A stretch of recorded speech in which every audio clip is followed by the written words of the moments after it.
ડીસા નગરપાલિકાના ઇતિહાસમાં અનેક જે નવા ચહેરાઓ છે તે નવા ચહેરામાં આપણી પાસે મેડમ જોડાયા છે. મેડમ, શું નામ આપનું? જયાબેન શ્રોફ.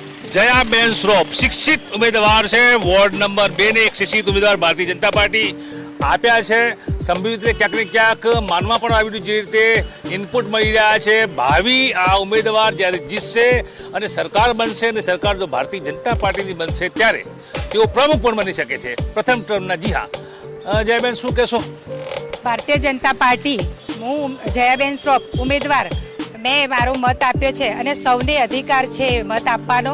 જયાબેન, કેવું અનુભવ છે? ભારતીય જનતા પાર્ટી તમને ટિકિટ આપી છે, મહિલા ઉમેદવાર થઈ, નારી શક્તિના ઉત્થાનની જે વાતો તે સાર્થક થઈ રહી, શું કહેશો?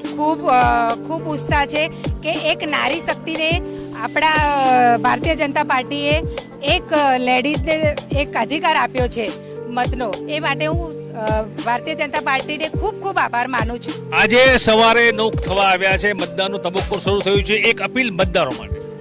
બસ આજે મતદાન સારું થઈ રહ્યું છે, આપણે ભારતીય જનતા પાર્ટી જીતશે. તો આ હતા વોર્ડ નંબર 2 ના ઉમેદવાર અને ક્યાંક ને ક્યાંક જે રીતે ઇનપુટ મળે છે ભાવિ પ્રમુખ પણ બની શકે છે. બેન છે, Bharatiya Janata party ward number 2 ના ઉમેદવાર છે. મતાધિકારનો તેઓ ઉપયોગ કરે છે, આંગળીમાં પોતાનું ચિહ્ન બતાવી ઉત્સાહ સાથે કહી રહ્યા છે આજે મતદાનનો દિવસ છે. લોકશાહી પર્વની ઉજવણીમાં હર કોઈ જોડાવ તેવી અપીલ પણ કરી રહ્યા છે. Dhanesh Parmar, today Gujarati news, Banaskantha.